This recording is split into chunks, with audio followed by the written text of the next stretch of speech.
November at Wembley. Those will be some fun tickets to get. So, Sam, I know your wife's Brazilian. You should take a vacation. Thanksgiving in London sounds good. That does sound good, actually. Maybe on to something. Take her over for Brazil. That'd be great.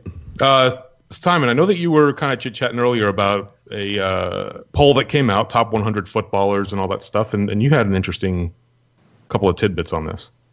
Well, yeah, and I think our friend Alistair Gold had put out his top 25 Spurs Premier League era players, and I thought it generated some interesting conversation, because I think, and Vass, Sam, you probably agree with me here, you could probably split the 25 years of the Premier League in half and say, let's not remember this half of it, and let's just focus on the latter the Goran years. The Goran Bunjasevic half. Yeah, you'll notice when I posted this on our members page, I even had the accents over his name. The amazing thing is you can do a cut and paste from Google. Well done. But it's interesting. He led off the article with Campbell, Carrick, Walker.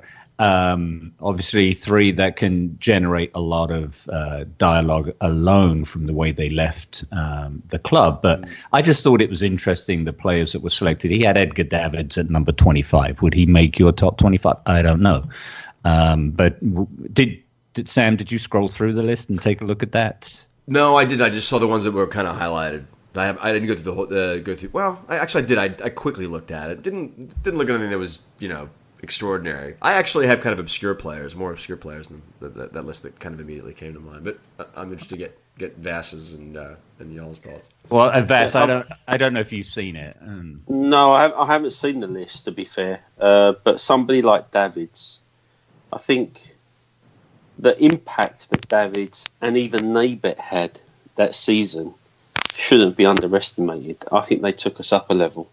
Under Martin Jol, and I think that was kind of the momentum started building after that.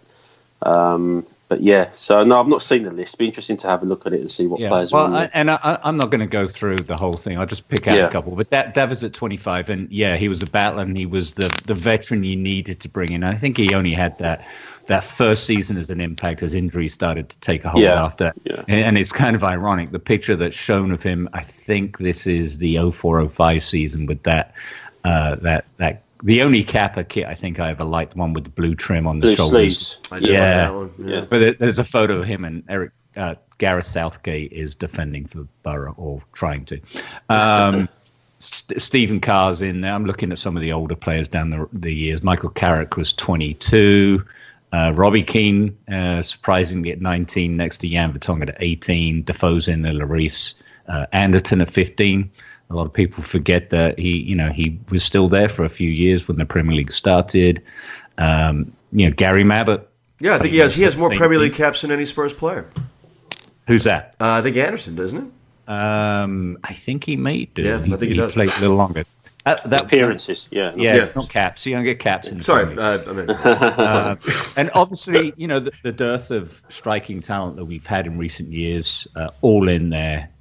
Keane, Defoe, Berbatov, and then it comes to the top 10. I'll give you the top 10. Toby at 10, Rafa van der Vaart number 9. Just like the Pitbull, that was a masterstroke to bring in a veteran like that. It really pushed that team on. Eriksson 8, Klinsmann 7, Ginola 6, Modric 5, Teddy number 4. And I know he splits opinion, right, Vass? I don't like the way he left the club. Yeah, the way he left. Like a lot of fans welcome him. The South Coast. Yeah. Never won a trophy with Spurs, but won everything under the sun with United. Bale 3, Ledley King 2. Who's number 1? Harry Kane. Already. But is it premature? Let's talk about that alone. Is that premature to put Harry Kane at 24 when some of those other names are clearly Spurs legends, and I use that word not liberally, but they are. I mean, Ledley King's in there at number 2, and Defoe, top number 5 on the scoring charts. But here's Harry Kane at the age of 24, who just continually knocks down records. It's like any time he scores goals, he's chipping away at another record for Tottenham. So should he be number 1 at this stage? Should he be ahead of Ledley King? What do you think, Matt? Ken? Do you know what, guys? I think the thing. Sorry to interrupt. For me, a great is somebody who I watch play football and I say, "Wow!" Right? And Kane is doing that right now, and he's got that wow factor. Yeah. Of the other people that I've seen in the Premier League era, and I've seen a lot of players, I'd say Bale, Modric, King, Berbatov would be my top 5.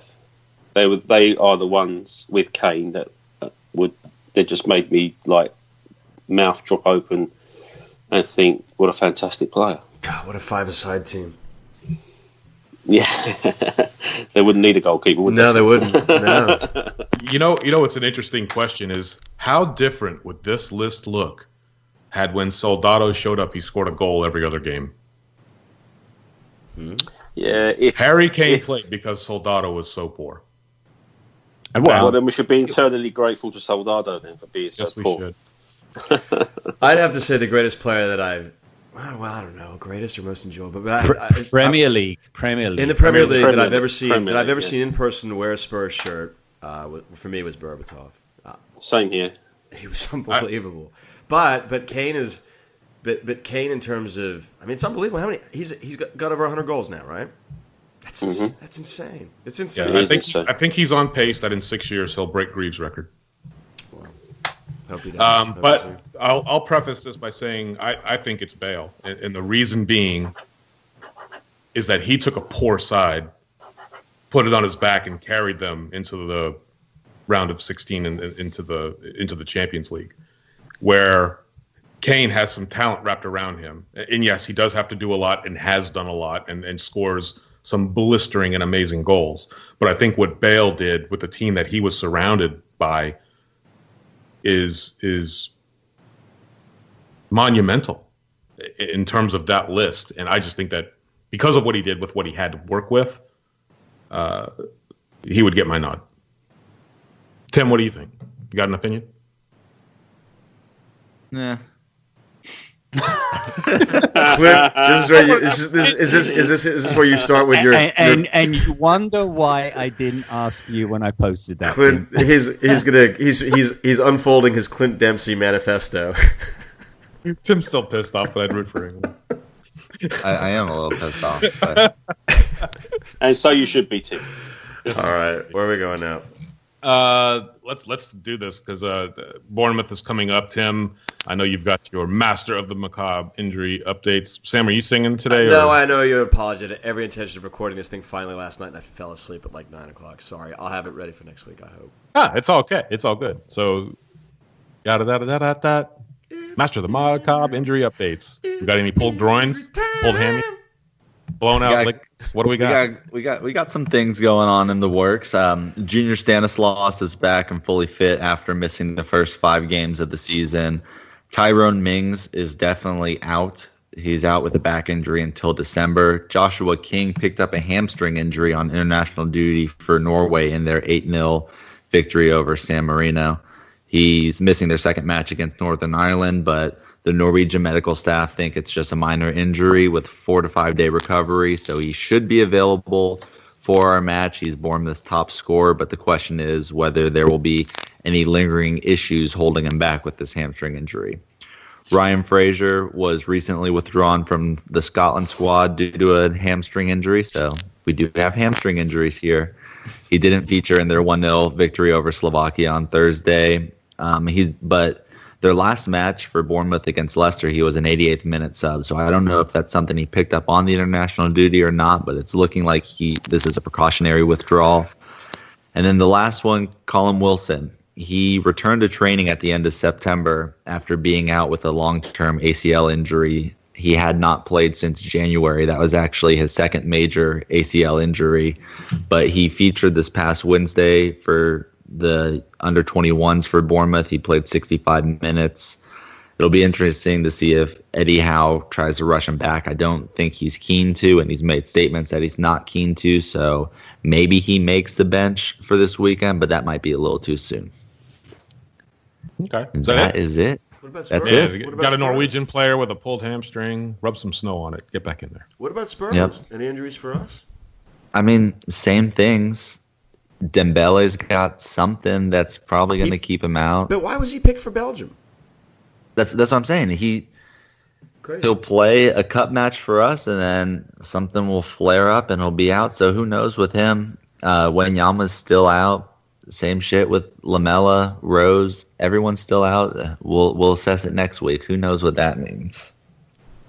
Okay, so big match this weekend, and I say that not tongue-in-cheekily. Teams like Burnley, teams like Swansea come to our manor, and we've been drawing. We have got to get a win. Sam, this is just... It's a must. It's a must win. 5 points behind the two Manchester clubs. Yep. We've got to get a result here, yes? Yep, simple as. Absolutely. These are the ones we absolutely have to win. Big teams aren't going to lose to Bournemouth. No, you cannot lose to Bournemouth, especially at home, and especially with the upcoming schedule after that. You got the Real Madrid, Liverpool, West Ham United, Real Madrid run, and Arsenal shortly thereafter. So it's going to get fun as we get into the cooler weather.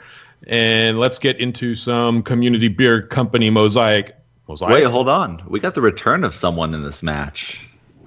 Oh, yeah, we do, don't we? We do? We do. Who? Defoe. Yeah. Oh, right.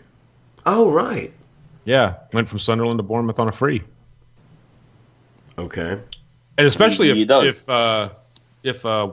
what's his name, Josh King is hurt or nicked up a little bit, Defoe might get a lot of playing time, if not the lion's share.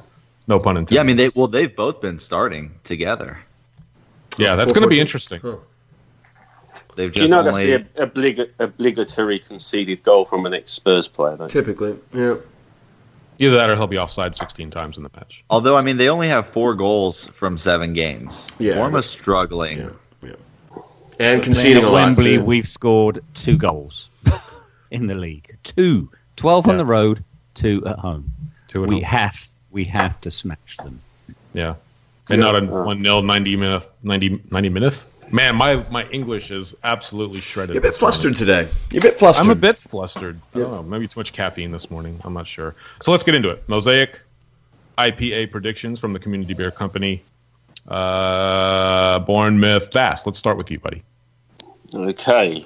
I'm actually going to this one. My first game of the season. Yes. Yeah. True. So probably put the kiss of death on them and seal that Wembley curse. But no, it's got to be a win. We desperately need to win. I'm going to go 3. I was going to say 3-0, but 3-1 because I'm sure Defoe will get one. Timmy, 3-1. how about you? I'm right there with Vass. 3-1. Harry Brace. Defoe with the lone goal for Bournemouth. Sam? I'm going to go squeaky bum 1-0. Simon. Well, before I answer, Sam, will we have the pleasure of you down the pub next week? When is the match? Saturday? Yeah, Saturday, Saturday, 9 yeah. o'clock. Again, so glad you're reading on my posts on the members page. Thank you. Appreciate it. I will probably be there for the second half. Wanker. Then it's we're 2-0 down at halftime. Sam comes and we win 4-2. No, right. my prediction. Last year we beat 4-0. Previous season 5-1. I'm sticking with that trend and go 4-0. Stole my thunder. I'm doing the same thing. We're getting back on the 4-0 bandwagon as we approach this little purple patch of tough games. Shout-outs. Simon, you got anything? Finish up?